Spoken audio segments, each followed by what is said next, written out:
Boa noite a todos. Meu nome é Bruna Lage, sou membro da Comissão de Direito Civil. Queria começar agradecendo a presença de todos vocês no evento. Quero agradecer também à diretoria da OAB Campinas, no nome da doutora Luciana Freitas, por todo o incentivo que eles nos dão para a realização de eventos como o de hoje. Quero agradecer também todos os membros da Comissão de Direito Civil, agradecer o nosso palestrante, Dr. Henderson, pela presença e disponibilidade de estar aqui conosco debater um tema tão importante. E, por fim, agradecer a doutora Mariana Baroni pelo convite. Hoje, o nosso encontro vai ser sobre técnica de reprodução assistida, o descompasso entre a ciência e a legislação.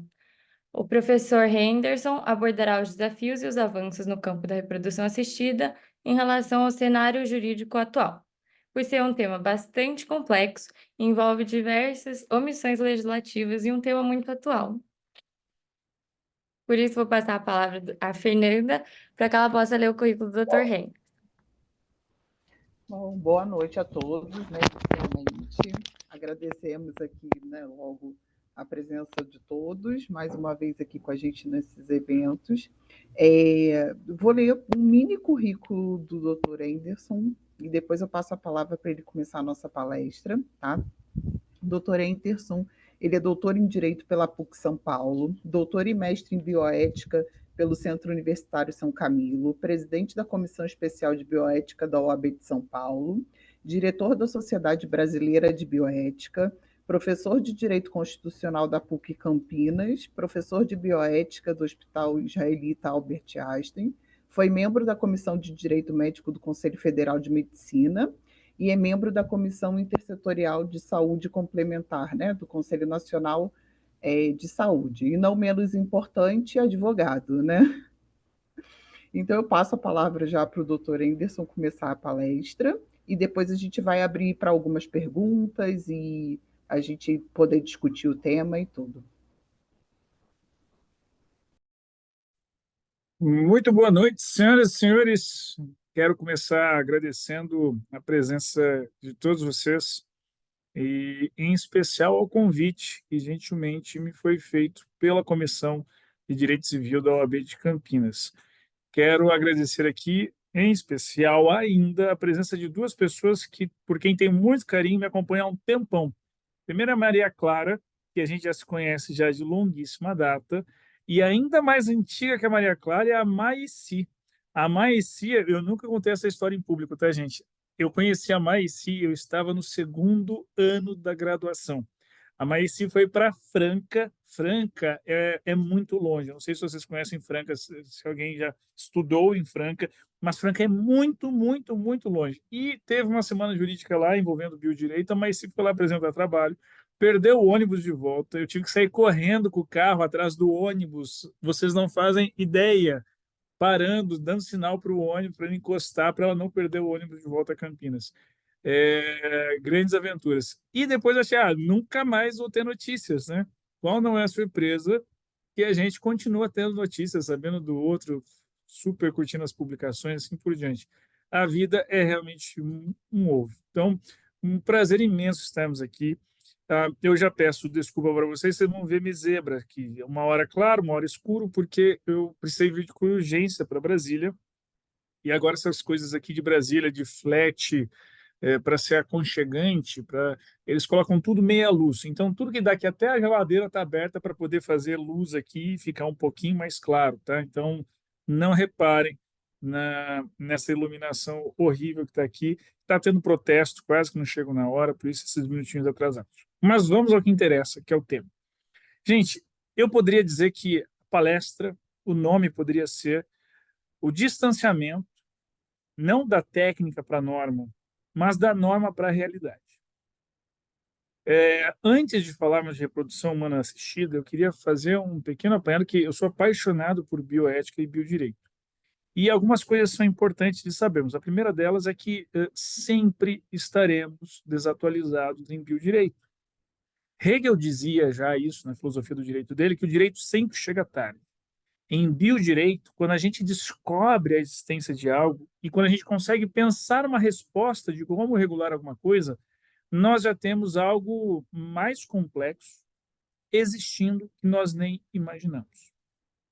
Vejam vocês, neste exato momento, isso tem tudo a ver com o que a gente vai falar de reprodução humana assistida, já existe uma técnica de edição genética que ela é relativamente barata e muito precisa para mexer no genoma de qualquer bicho, qualquer ser vivente, plantas inclusive, que é CRISPR-Cas9. Vocês já devem talvez ter ouvido falar. Para quem nunca ouviu falar, eu vou indo anotando aqui, tá? No chat, para depois vocês pesquisarem. Veja, é tão barato e tão preciso que no eBay você consegue comprar um kit para mexer no seu próprio genoma, no genoma dos seus animais, na cozinha da sua casa, pela bagatela de US$ 500. Vá lá, o dólar está caro, mas vocês conseguem imaginar que uma tecnologia de ponta vai custar aí uns R$ 2.800 para você brincar em casa? Tem um vídeo chocante de um criador de cachorros nos Estados Unidos que, por conta do aprimoramento dos cruzamentos, esta raça possui, como várias outras, doenças, né, genéticas, assim por diante. E nestas doenças ele pegou e disse: olha, os meus cachorros não possuem mais este gene defeituoso porque eu já mexi nele. E aí todo mundo fala: duvido, isso daí é lenda. Bom, se vocês não estão acreditando, a próxima geração dos meus cachorros vai nascer brilhando. Então ele pega o trecho do DNA do que faz o vagalume brilhar à noite e coloca isso no embrião, implanta na cachorra e, pasmem, senhoras e senhores, os cachorros têm aquela leve luminescência no escuro. Sabe aquele de mostrador de relógio, de interruptor, de tomada? Os cachorrinhos têm aquele leve brilho.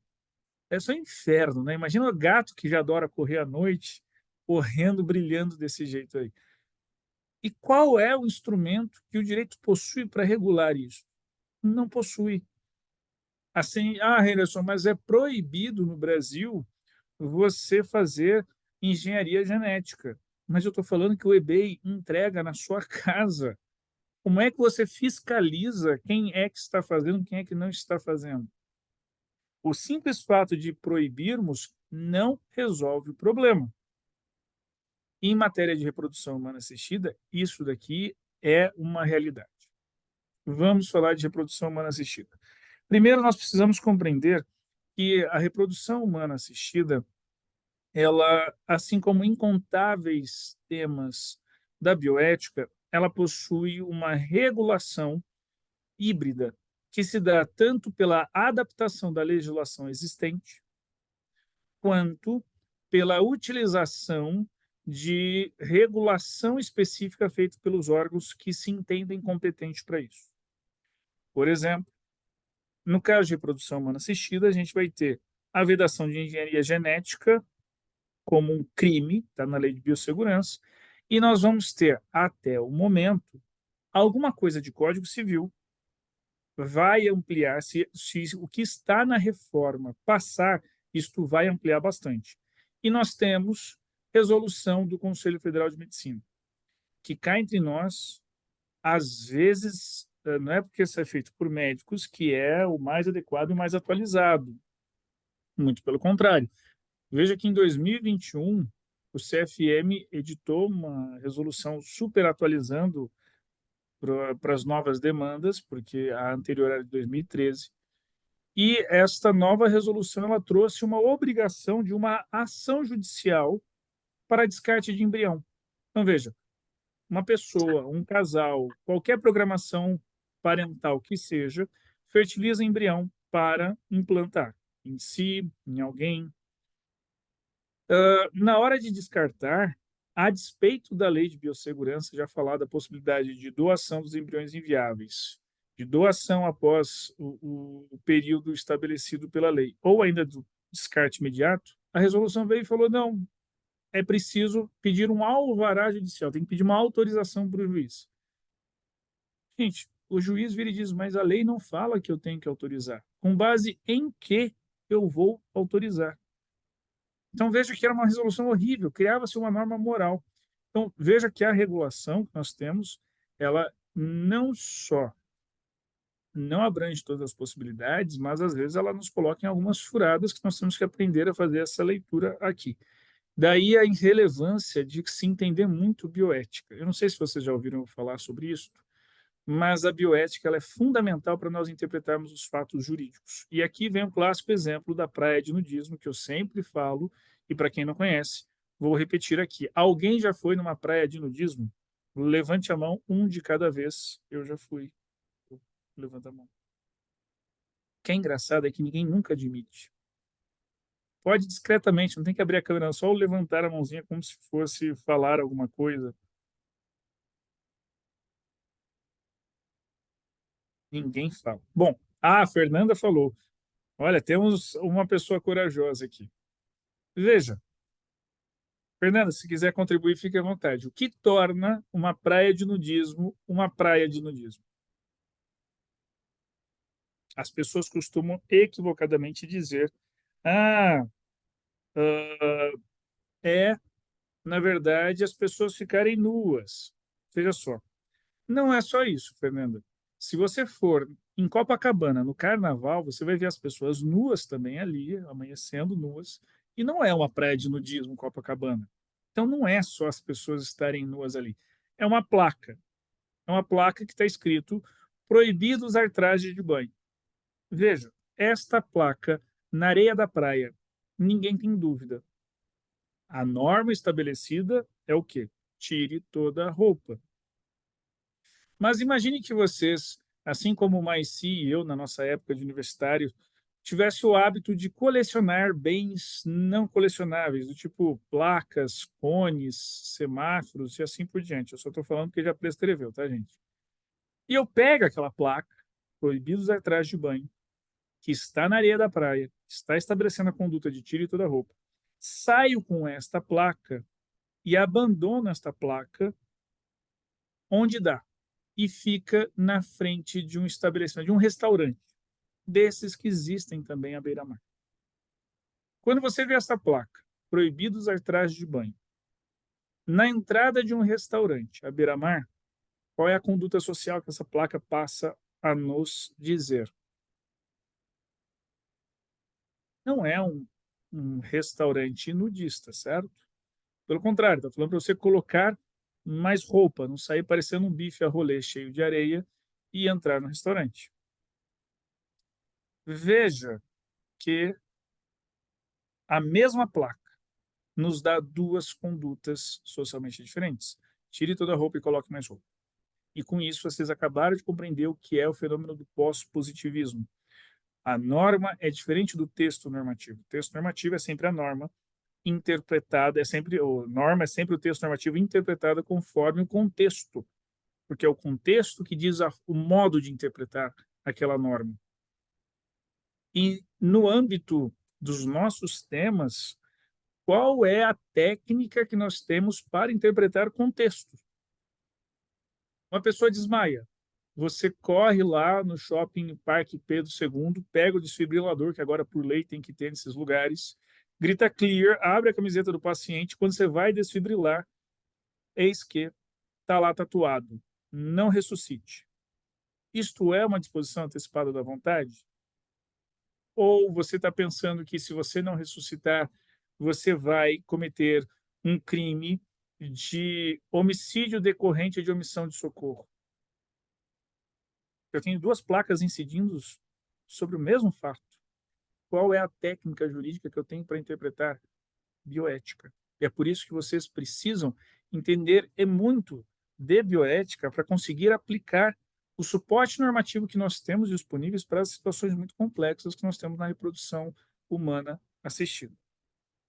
Bom, por conta das incontáveis críticas, a resolução de 2021 foi substituída pela de 2022, que é a 2320, resolução 2320 de 2022. Ainda assim, ela possui algumas inconsistências e não resolve a realidade.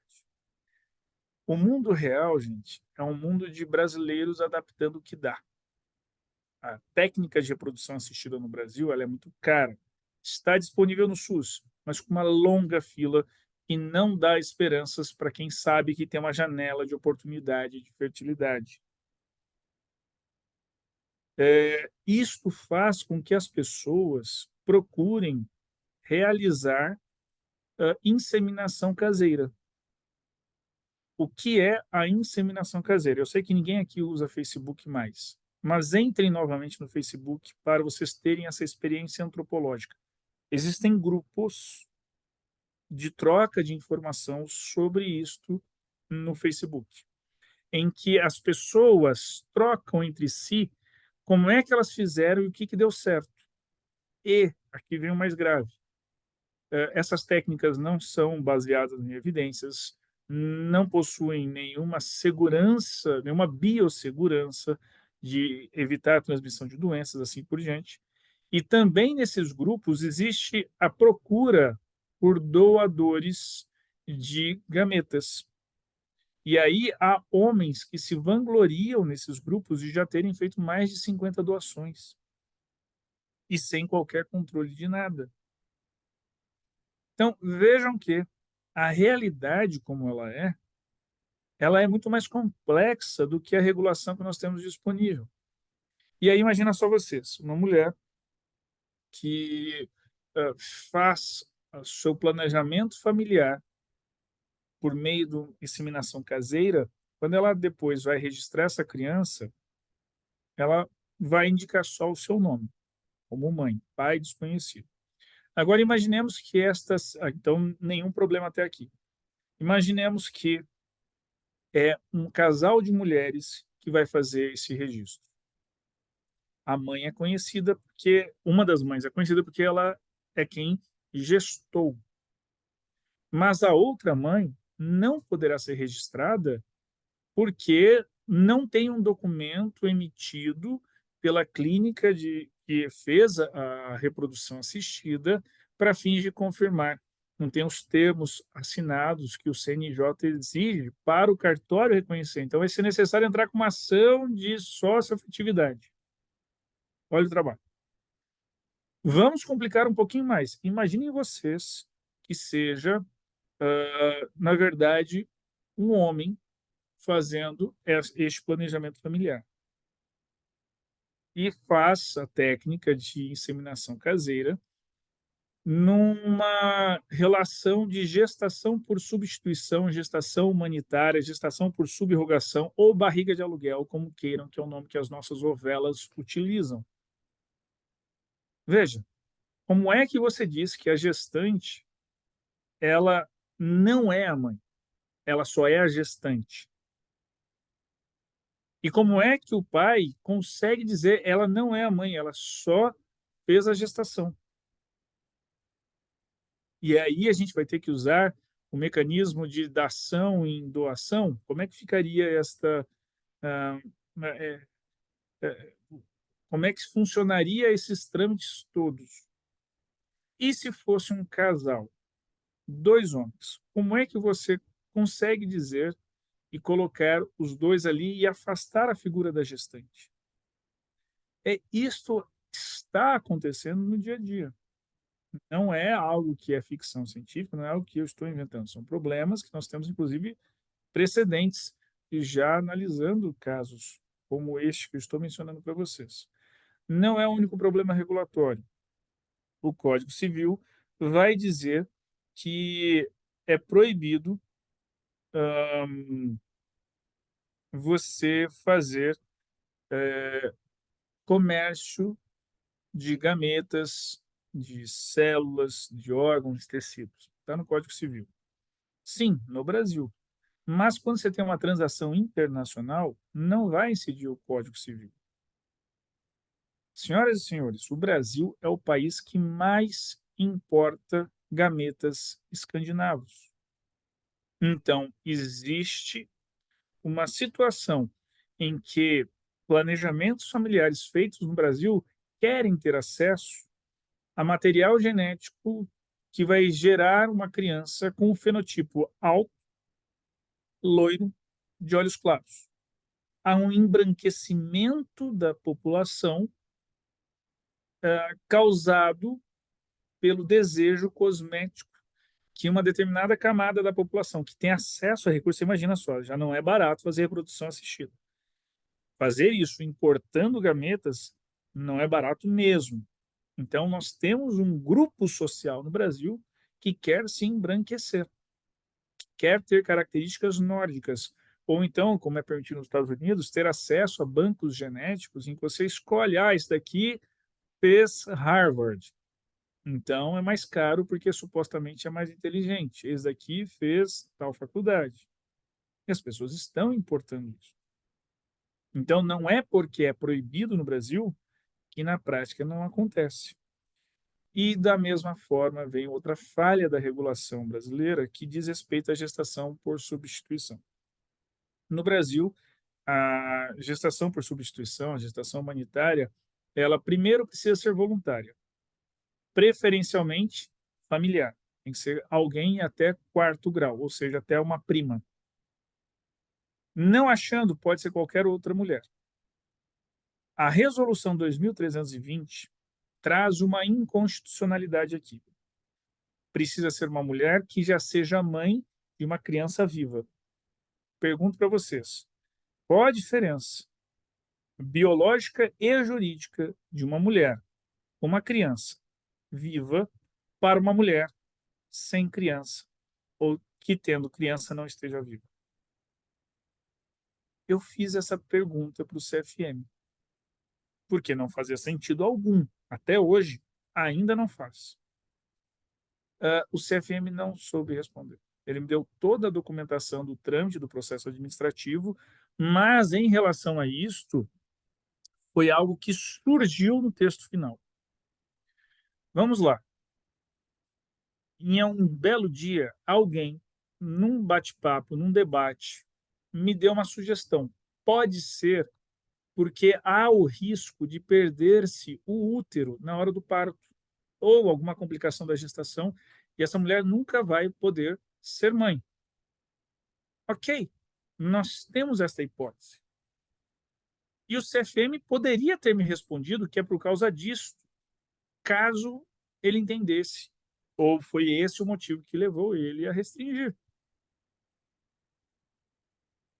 Mas ainda assim, por que uma mulher que já foi mãe e essa criança está viva tem a sua autonomia privada maior do que outra mulher que não foi mãe?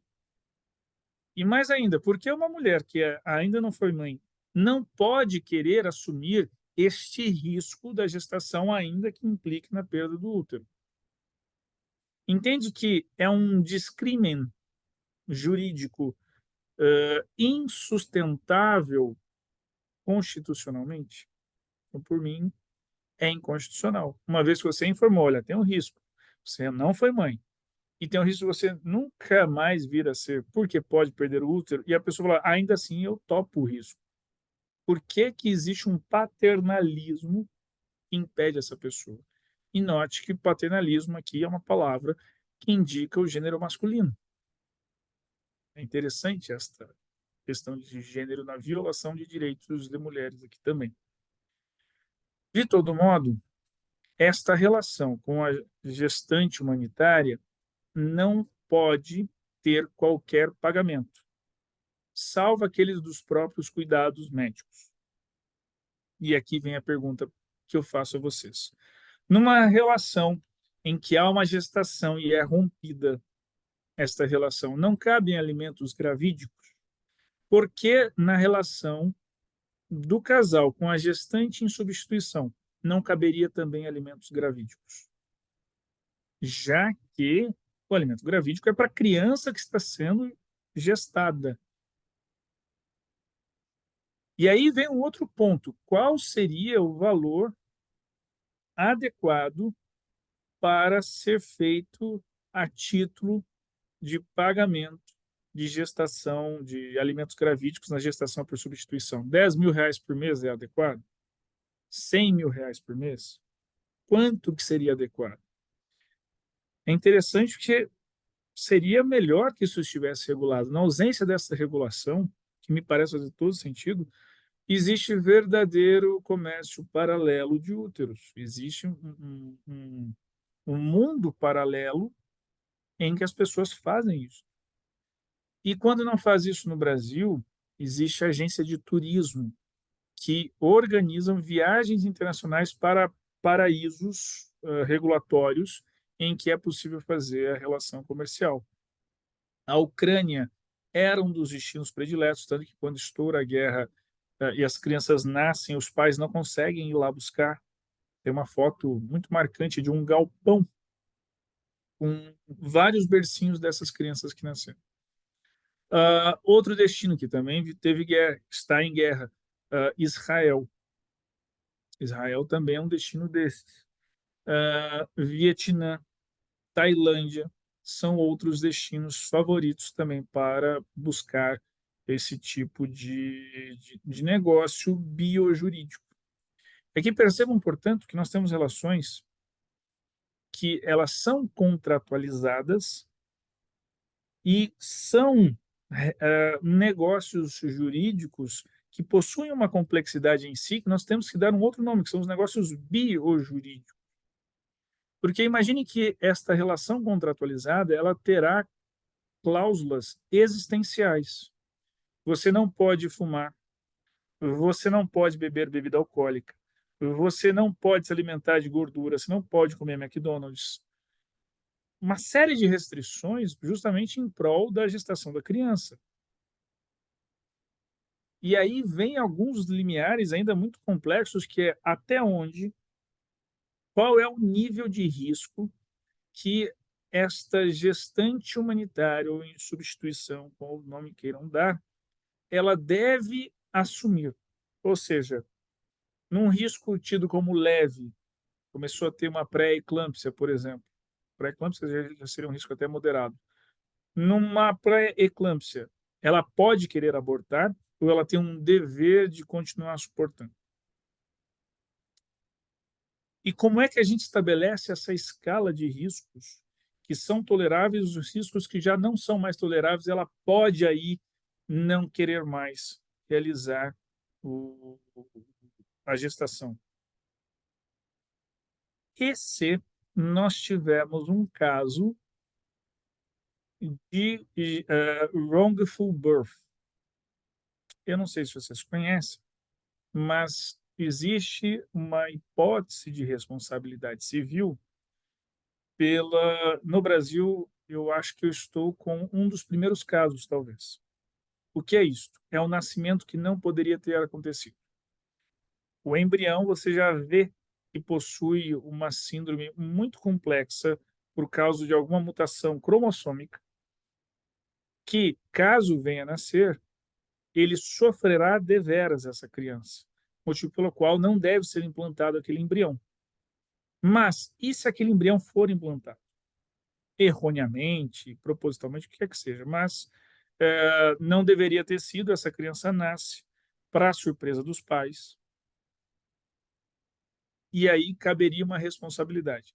Digamos que, durante a gestação, descobre-se que se trata de um caso desse. Deveria ter sido implantado o embrião B e o C, ou 2 ou 3, e implantou-se o embrião 1, que, quando se olhava, tinha uma trissomia muito complexa e rara, que não possibilita uma vida após o nascimento com expectativa de sobrevivência. Então, aqui eu quero ser muito claro, eu não me refiro à trissomia do cromossomo 21, não estou dizendo da síndrome de Down, que muita gente tem feito abortos eugênicos de crianças, de bebês com síndrome de Down. Eu me refiro aqui a, por exemplo, a trissomia do cromossomo 22, que é super rara e que gera uma série de outras complicações, que é o caso que eu estou, por exemplo. Não deveria ser implantado. É sofrimento para todo mundo. E aí descobre-se que foi implantado erroneamente. Há um dever dessa gestante aceitar o pedido médico de aborto? Ou ela pode objetar-se aqui? Então, percebam que este é um contrato muito complexo e que não está adequadamente regulado. Tá? Ele deveria ter algumas balizas melhores para a gente dispor acerca deles. O que é que uma pessoa pode dispor e o que não pode dispor. Nesta resolução, nós conseguimos avançar em relação à fertilização pós-mortem. Então, uma das pessoas daquele planejamento familiar deixou gametas e deixou autorizado a sua utilização pós-mortem. Só que na prática vários problemas têm surgido também. Como, por exemplo, a hipótese em que o filho falece, não tem gametas, mas tem embrião dele, em que tem material genético dele. E a cônjuge ou não cônjuge, quem quer que seja parte daquele projeto familiar, que tem um material genético que advém do óvulo, discorda. É a única esperança daqueles pais cujo filho faleceu de serem avós, porque era o filho único. E eles querem implantar este embrião. Já existe essa judicialização, e é uma judicialização complexa, porque às vezes a pessoa manifesta, não, olha, eu aceito que seja utilizado material genético pós-morte. Só que a quem está vivo não quer. E aí a família de quem faleceu, do decujus, quer. E veja, aqui nós já fugimos tanto da resolução existente quanto do Código Civil e entramos numa seara que ela é moral, que ela é talvez até ética, não é mais jurídica, porque nós não temos mais regulação aplicada aqui. Eu já vi um caso uma vez, e esse caso veio pelo Instagram, uma dúvida que veio pelo Instagram, que por uma questão de saúde, a moça já não produzia mais óvulos. Ela tinha, perdeu todos os folículos, de modo que a única esperança dela ser mãe era com os embriões fertilizados com o ex-marido, que não aceitava de forma alguma implante, ainda que não fizesse com o registro da sua paternidade. E aí, como ficamos neste caso? A pessoa pode recusar que a outra coloque, mesmo que seja esta última hipótese de esperança de maternidade, de paternidade, o que quer que seja? A regulação ainda não avançou para deixar muito claro para esse aspecto aqui. E eu digo isso, inclusive, considerando o texto projetado da reforma de Código Civil. Não está resolvida essa questão. Nenhuma dessas questões que eu mencionei estão ali explicadas. Tá? Há uma confusão potencial. Veja que o CNJ exige essa documentação médica de clínica de reprodução humana para fazer, por exemplo, a doação de gametas para alguém. No caso da inseminação caseira que eu mencionei, se para facilitar, a pessoa agora deixa um papel assinado qualquer, um modelinho que pegou no Jus Brasil, porque certamente isso vai existir. Neste caso, usando esse modelinho do Jus Brasil, é válido considerar que aquilo foi uma doação e que, portanto, mesmo que não tenha sido numa clínica de reprodução assistida, tem-se que registrar aquela criança em nome das duas mães ou só da mãe, e ignorar o pai, porque está ali o papelzinho assinado de que foi doação? Isso é um problema que surgirá. Maria Clara mandou uma pergunta aqui: houve uma autorização desse ex-marido à época da fertilização? Então, a autorização dele era somente se eles estivessem casados. E veja, ele está vivo. Ele está vivo, tem um outro relacionamento, tem filhos desse outro relacionamento, mas ela não possui mais óvulos.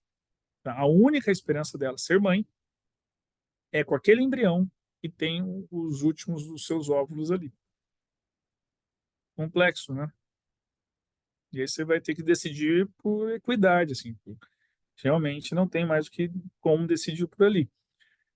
Então, o estado da arte hoje, minhas caras e meus caros, é bem este, de temos várias coisas que acontecem na prática, que a técnica está disponível, e nós ainda fingimos que não estamos observando, que não estamos olhando para fazer uma regulação adequada com essas demandas que a sociedade nos traz. E aí agora eu coloco para os debates, que os debates são muito mais interessantes do que eu falando por aqui. Anderson, vou aproveitar o gancho. Nesse mesmo caso que você citou, sobre o casal, né, que ela para de produzir ovos. Vamos supor, ele não quer, mas ela não concorda com o descarte. Quem, por exemplo, ficaria responsável por bancar essa fertilização? É um outro problema também, né? Então, daí, isso daí tem que estar manifesto previamente para evitar Ah, problemas, tá. mas Tá. quer me parecer que uma vez que ela quer manter, ainda que sem autorização de implante, né, Ela que deveria ela que tem arcar que com o custo. bancar. Sim. Perfeito. Mas me soa uma outra questão aqui também, Maria Clara. Quando pactuaram isso, eles estavam casados. Não sei se já se sabia ou não que ela teria essa questão de saúde, que depois ela não teria Uhum. outros óvulos. Certo. Eu fico pensando o seguinte: será que não há uma mudança substancial deste pacto feito, a ponto de pedirmos uma revisão da pactuação estabelecida? Com certeza. O duro é que são questões existenciais, não são econômicas. Como é que a É. gente fala que houve uma quebra da base econômica de contrato? É uma quebra da base existencial do contrato. Uhum. Não, é muito complexo. E Muito perguntas difícil. complexas aí vocês fazem para a Maicira e para a Maria Clara, tá? Não é para mim, porque para poder fazer a Gente, abertura. inclusive estamos abertos aqui às perguntas. Fiquem à vontade para perguntar. Depois eu tenho outras anotações aqui, vou perguntando também.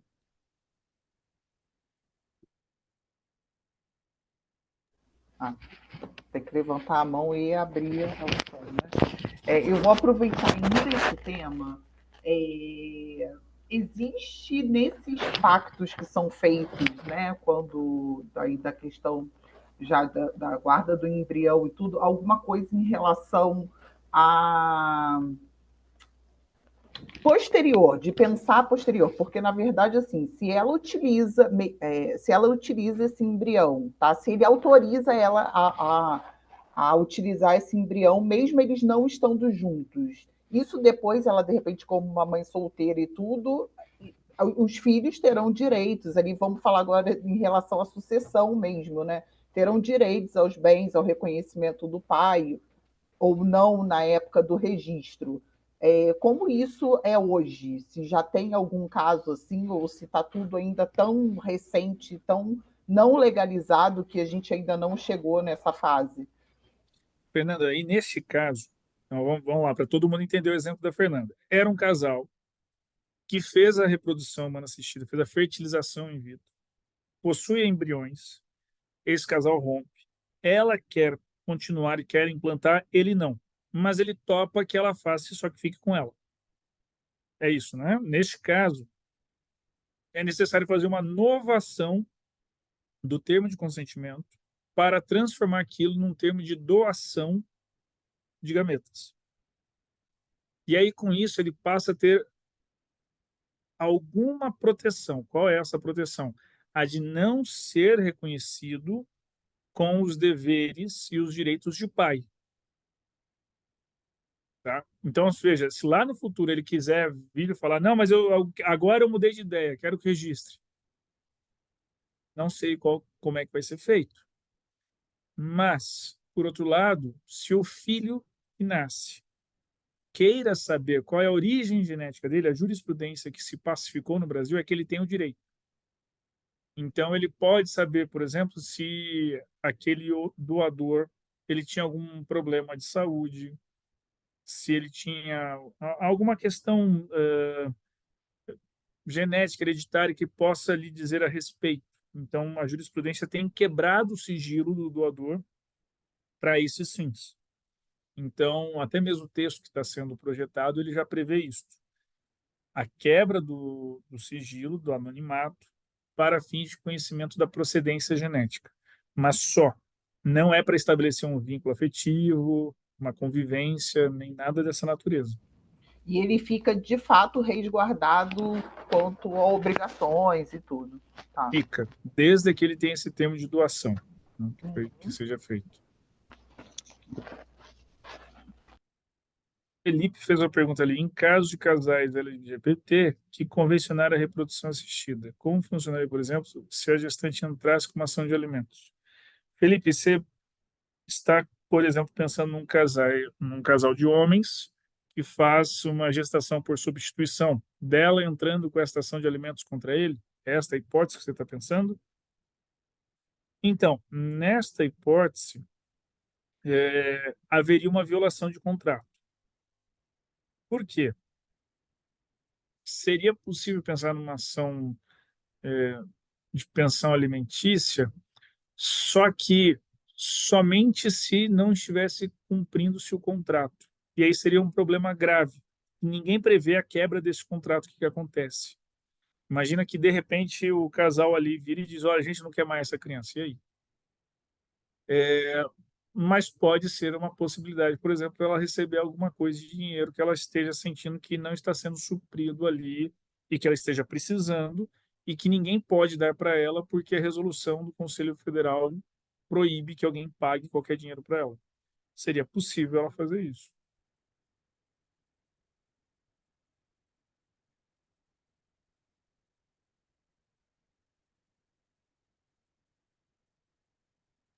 Imagina.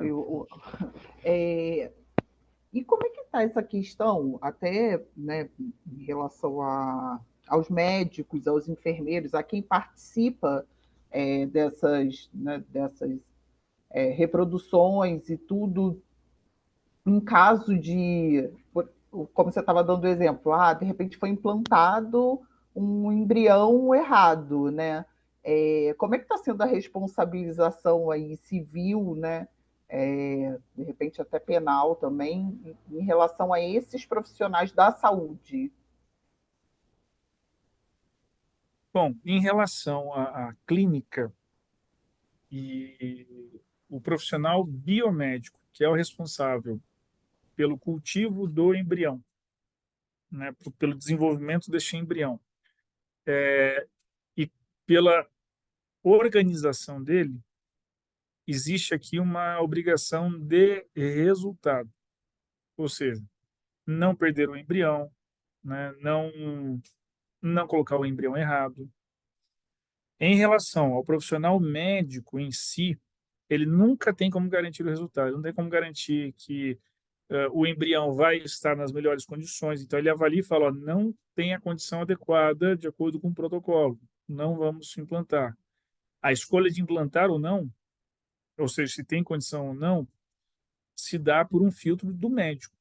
E aqui é uma questão de responsabilidade subjetiva. Se ele não segue o protocolo, ou seja, não tinha a qualidade necessária, não tinha os marcadores de desenvolvimentos necessários para ser implantado, e ainda assim ele implanta sem avisar isso para o paciente, para o casal ou para a mulher, sem obter o consentimento de quem é que faz parte daquele planejamento familiar, de implantar, ainda que não tenha esses marcadores de qualidade do embrião para implante, ele responde por erro médico. Aqui, neste caso, o erro é a negligência informacional. Ele não informa e não obtém o consentimento. E mesmo que o casal, as pessoas envolvidas nesse planejamento familiar, queiram a despeito de, nem tudo é possível alguém querer. Então, veja, se é um caso de, como eu mencionei para vocês, um embrião que tenha uma trissomia do cromossomo 22, ainda que o casal diga: não, eu quero colocar esse embrião e tudo mais, ele tem que restringir. Porque nascerá uma criança que sofrerá muito. Você está colocando um ser que não deveria ser gestado para sofrer. Porque o nascimento, gente, nasce sem o intestino finalizado, então não tem, por exemplo, ânus, Aí tem que sair correndo para poder fazer cirurgia de construção de um ânus, de finalização do intestino.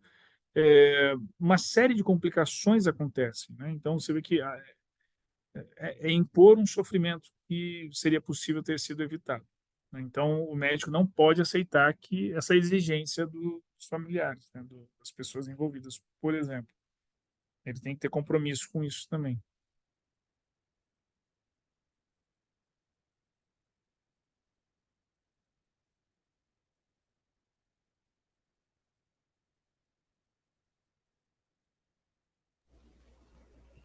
Temos uma pergunta no chat.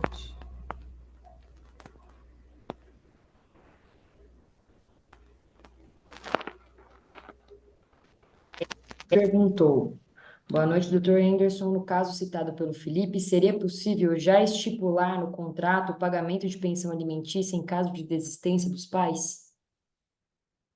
Então, na verdade, eles têm que se comprometer com avançar a gestação. Ele não pode abandonar as pessoas envolvidas nesse planejamento familiar não podem abandonar. Tá? Isso aqui é uma questão que pode gerar uma responsabilização desses pais pesada. Imagina só, desistimos do planejamento familiar. A gestante, ela não é a mãe. Tanto que, para poder fazer tudo isso, passa por várias etapas, por psicólogo, inclusive, para ver se aquelas pessoas estão comprometidas com aquele planejamento familiar. Ela não poderá abortar neste caso. Não é uma hipótese de aborto prevista, autorizada no Brasil.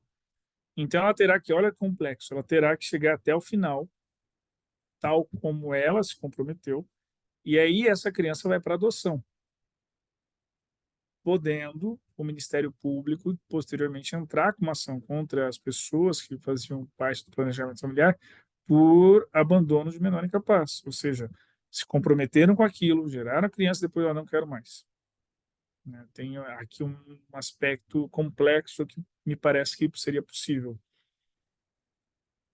Aproveitando o assunto, não sei se eu compreendi errado, mas você mencionou de talvez ser importante regularizar a questão de valores para pagamento dessa gestante substituta?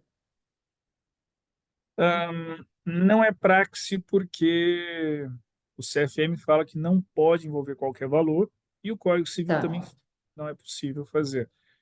Mas eu acho errado. Porque, veja, novamente, se cabe alimentos gravídicos, seria possível, no meu entendimento, já pactuar alimentos gravídicos. Este é Então, um mas bom aí como tema de que, dissertação, se alguém quiser escrever. mas como que você entende, por exemplo, professor? Como que seria fixado esse valor? Porque a gente pode entender que em uma gravidez, um caso, ela vai ter necessidades diferentes de outra. Então, às vezes, você vai fixar isso também pode gerar uma repercussão equivocada depois, né? Assim, pode gerar problemas. Porque uma grávida pode ter mais gastos do que outras, pode ter uma gravidez mais complicada do que a outra. Então, Maria Clara, concordo com você que é muito difícil isso. E aquela máxima do binômio, da possibilidade, necessidade, que para mim, cá entre nós, é muito bonito, mas na prática é um grande estándar normativo, assim, é um conceito jurídico indeterminado, a gente vai ter que usar aqui. Então, imagina só, chega para você um cliente, uma cliente, e fala, olha, estamos gestantes e terminamos. E aí, qual é o valor? Aquela mesma complexidade para poder pensar, e olha, quanto que ele ganha? Quanto que você ganha? Quanto que está demandando? Tudo isso vai ter que entrar no jogo também. Não digam que eu falei alto, tá? Mas já parou para pensar em plano de saúde? Olha só, Maria Clara, um casal que contrata um plano de saúde, dado o período de carência, a depender da faixa etária em que eles estão, faz parte do cálculo de sinistralidade em saúde do plano. Veja, é até estranho falar de sinistralidade nessa situação, mas faz parte do cálculo estatístico do plano de que casais naquela faixa etária que são seus clientes vão valer-se de serviços de obstetrícia pré-natal e de pediatria, certo? Assim, e de ginecologista também. Então, faz parte do cálculo. Quando ele te cobra aquele valor, ele já sabe que você possui este risco ao negócio, estatisticamente, de daqui a pouco estar se valendo desses serviços. Ok, você, o casal em questão não consegue, tem alguma questão de saúde, não consegue a reprodução pelos seus meios naturais. Procura uma clínica, paga para essa clínica, porque o plano de saúde não cobre, salvo nos casos de câncer, etc., para poder preservar, e assim por diante. Bom, surge alguém nesse planejamento familiar. Os gastos de ginecologista, de obstetra, de parto, que o plano já cobriria, caso fosse uma gestação naturalmente concebida. Já está dentro do pacote do plano. Não poderia se estender para essa terceira pessoa que não faz parte do planejamento familiar? Porque, veja, um casal que naturalmente esteja gestante já teria essa incidência de médico, que muda aqui que é uma outra pessoa. Essa incidência que já estava prevista para acontecer com esse casal não pode ser coberta pelo plano para essa terceira pessoa? Mas eu não falei isso em voz alta e vocês nunca digam que fui eu.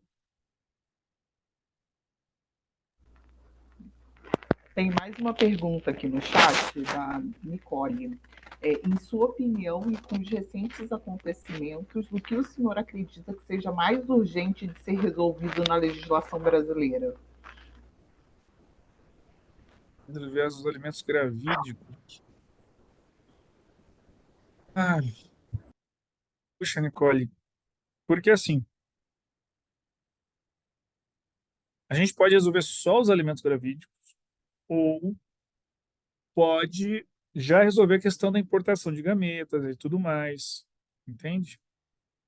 Eu fico pensando às vezes que quando o Código Civil previu a proibição de venda, de comercialização de negócio de qualquer natureza com tecidos, células e órgãos, ele estava pensando, por exemplo, em alguém vendendo um rim. E aí colocou isso em genérico. Só que as pessoas, como você pode ver, a vida está aí acontecendo a despeito do Código Civil. Eu fico pensando, será que seria bom resolver só isso ou já resolve tudo de uma vez só? Ah, não, é muito polêmico, vamos resolver só isso. Tá bom. Nessa reforma do Código Civil já daria para colocar.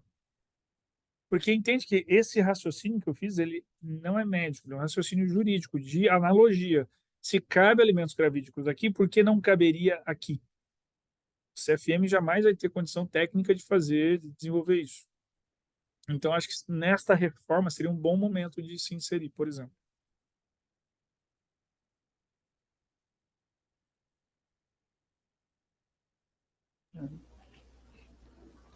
Mais alguma pergunta?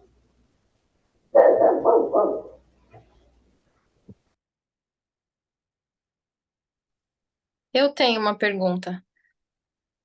Se vocês estão me ouvindo? Estamos ouvindo, mas a sua câmera está travada. Ah, tá. Bom, mas tudo bem.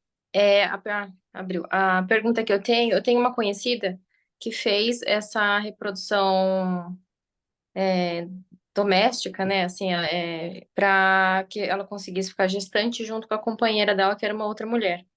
E elas se utilizaram dos gametas do irmão da companheira, né? E por serem veterinárias, elas sabiam como fazer isso. E aí eu fico me perguntando se elas conseguiram o registro da criança no nome das duas. E eu fiquei me perguntando se em algum momento surgisse a necessidade ou o desejo de alguma delas de acionar na justiça o irmão, já que elas conhecem quem foi o doador. E elas, até onde eu sei, não tem nenhum documento muito valioso de que ele está abdicando da paternidade. Como ficaria o registro da criança? Se ficaria em nome de três? Se teria que excluir um? Ou sei lá. Então, Fernanda, elas conseguiram registrar assim sem nenhum entrave do cartório? O cartório não questiona nada. É, foi o que elas me disseram, né? Eu nunca vi o registro da criança para ter certeza, mas elas me disseram que conseguiram registrar no nome das duas mães. Tanto que eu as questionei sobre matrícula em escola, sobre questões assim que envolvem que se tenha conhecimento de quem são os genitores, e elas disseram que estava tudo ok. Mas eu fiquei pensando sobre isso. Ainda que fosse por meios jurídicos, como que seria uma situação? Eu usei só essa situação como mesmo para Sim, o sim, que. mas é uma situação bem interessante. Mas veja, há um risco jurídico para o doador que não tem um documento formalizado. Uhum, Ele pode, daqui a pouco, no futuro, ter uma ação de reconhecimento de paternidade e como é que ele vai produzir provas? Porque como é uma coisa que se dá muito no âmbito íntimo, veja, você sabe porque elas são suas amigas e te contaram. sim, Mas aí imagina que ele chame você para ser testemunha. Você não vai testemunhar contra elas. é, Então, entende que não é algo que saia se falando propriamente, né? Então, você só tem prova testemunhal para ser feito, porque ninguém normalmente não assina nada. E a prova testemunhal, nesse caso, fica muito frágil também. Seja porque você nunca conta, ninguém vai falar, ah, a gente fez, achou o doador no Facebook. Né? sim. Mãe, mas quem é meu pai? Quem? No Facebook, filho. Não, não. Mas quando de prova testemunhal seria mais em relação a quem é a mãe que não tem material genético envolvido, né? Porque em relação ao pai, você consegue por DNA. Então, mas aí que tá. Mas a questão da prova testemunhal é justamente para o doador de gametas de espermatozoide, porque ele vai ter que fazer prova testemunhal para dizer o quê? Olha, gente, sim, o material genético é meu, mas ele está ali por conta de uma doação que foi feita para o planejamento parental, familiar de fulano e beltrana, não com o intuito de que eu participasse desse planejamento familiar como pai. A única forma que ele tem de provar isso, ele não tem nenhum documento assinado, formalizado, etc., é prova testemunhal. E Sim, ainda assim frágil, né? E naturalmente, claro, mas se bem colocou, a criança vai ter, ainda que não possa chamá-lo de pai, registrá-lo como pai, pedir a herança dele e tudo mais, ainda tem os interesses dela de saber qual é a sua origem genética. Imagine o seguinte, que vão complicar o caso Gugu. Gugu tenha feito doação para um casal de amigas, no exato caso que você está mencionando. Aí o Gugu falece, e aí alguém vira e diz, olha, é a chance de pegarmos um quinhão desta herança. E aí entra com pedido de reconhecimento de paternidade póstumo. Como é que você prova que não? Olha, o Gugu, quando vivo, fez essa doação, mas não tem como, então fica tudo muito inseguro. sim. Obrigada. Imagina.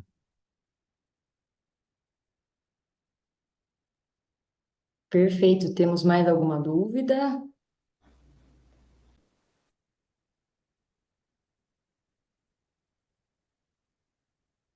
Acho que não. Então, Henderson, eu quero te agradecer imensamente. É sempre um prazer te ouvir. Estou muito feliz de te receber aqui, mesmo que virtualmente, né, pela comissão. Até peço desculpas, viu, meninas, de cortar aí o trâmite de vocês.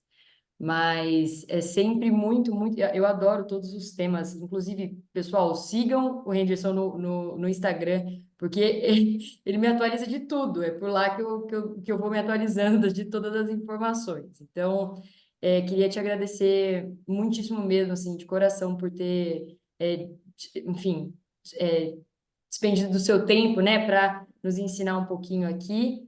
E espero que você venha outras vezes e da próxima pessoalmente, né? E Contem espero sempre que tenha comigo. sido válido para todo mundo. Foi um prazer. Contem comigo.